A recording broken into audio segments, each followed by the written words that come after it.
नमस्कार। चलिए, आज जरा समय में पीछे चलते हैं, करीब 1300 साल। हम बात करने वाले हैं 7वीं सदी के एक महान विद्वान दंडिन की लिखी एक कमाल की संस्कृत कविता अनामय स्तोत्रम की। ये भगवान शिव को समर्पित एक भजन है, पर यह कोई आम भजन नहीं है।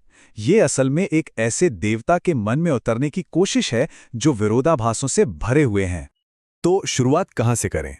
देखिए, कवि दंडन खुद इस भजन की शुरुआत उसी मुश्किल से करते हैं जो किसी के भी सामने आ सकती है। उस चीज को कैसे बयां किया जाए जो शब्दों और हमारी समझ से बहुत परे है।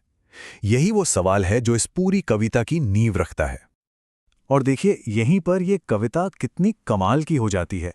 दंडन की ईमानदारी देखिए, वो शुरुआत ही ये मानकर करते हैं कि हम इंसानों के शब्द उस परम शक्ति को समझने के लिए काफ़ी नहीं हैं। वो कह रहे हैं कि मेरा मन तो दुनिया की इच्छाओं में फंसा है, तो मैं उस परम सच को भला कैसे जान सकता हूं। यही विनम्रता इस कविता को इतनी ताकत देती है। तो अपनी सीमाओं को मान लेने के बाद दंडन आगे बढ़ते हैं ये समझाने की ओर कि इस ब्रह्मांड को बनाने में शिव की भूमिका क्या है। और वो बस ये नहीं कहते कि शिव ने दुनिया बनाई। नहीं, बात इससे कहीं ज्यादा गहरी है। कविता हमें प्रकृति के कॉन्सेप्ट से मिलवाती है। समझिए, जैसे किसी भी चीज को बनाने के लिए कच्चा माल चाहिए होता है, वैसे ही प्रकृति इस पूरे ब्रह्मांड का कच्चा माल है। ये वो मूल पदार्थ है जिससे सब कुछ बना है। पर दंडन कहते हैं कि प्रकृति खुद कुछ नहीं कर सकती, वो तो बस है।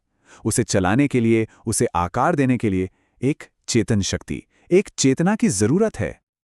और यहीं 5वें श्लोक में दंडन एक बहुत ही कमाल की तस्वीर पेश करते हैं। वो शिव को कोई बिल्डर या मिस्त्री नहीं, बल्कि सूत्रधार कहते हैं। कभी कठपुतली का खेल देखा है? सूत्रधार वो होता है जो पर्दे के पीछे रहकर धागों से पूरी कहानी को, पूरे खेल को चलाता है। दंडन कह रहे हैं कि शिव भी ठीक उसी तरह इस पूरे ब्रह्मांड के नाटक को चला रहे हैं।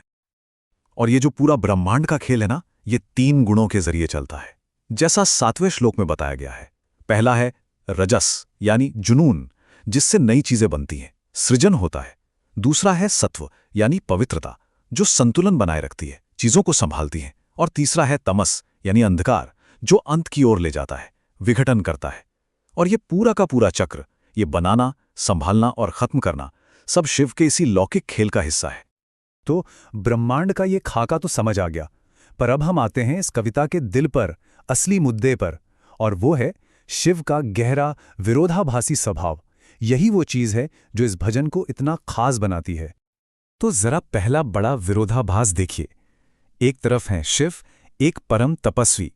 श्लोक 8 और 25 बताते हैं कि वो जानवरों की खाल पहनते हैं, श्मशान में रहते हैं, दुनिया से कोई लेना देना नहीं।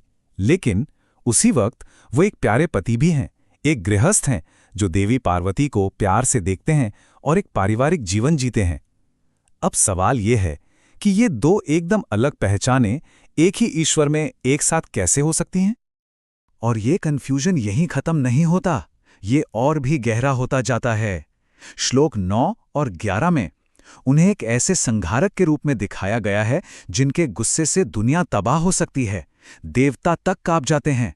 लेकिन वही शिव सबसे बड़े रक्षक भी हैं, जो अपने भक्तों पर कृपा करते हैं, उन्हें हर मुश्किल से बचाते हैं। मतलब जो विनाश करता है वही रक्षा भी करता है।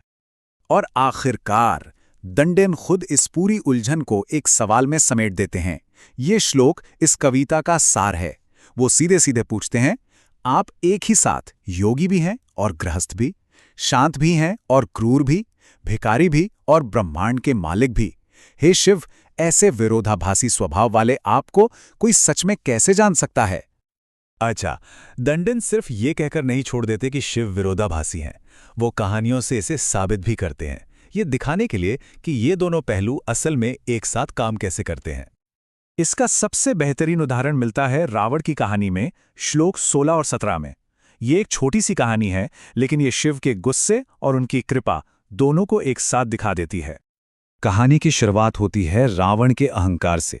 उसे अपनी ताकत पर इतना घमंड था कि वो शिव के घर कैलाश पर्वत को ही उठाने की कोशिश कर बैठता है। मतलब अहंकार की कोई सीमा ही नहीं थी।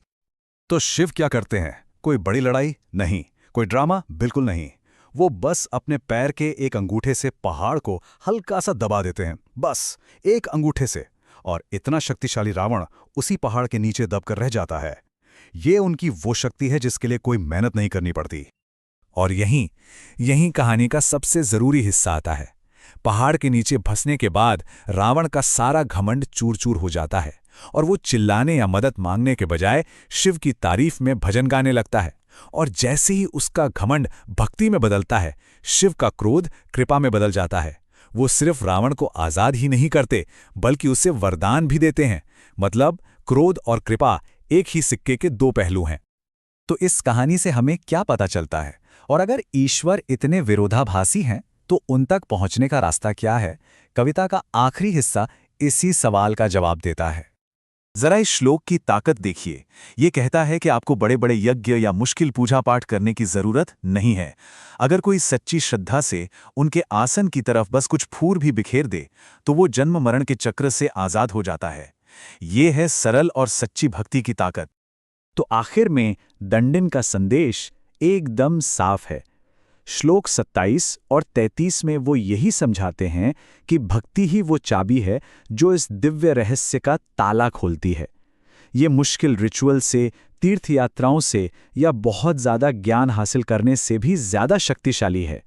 ये एक सीधा रास्ता है। शिव के विरोधाभासी स्वभाव को तर्क से नहीं बल्कि सिर्फ विश्वास और भक्ति से ही महसूस किया जा सकता है।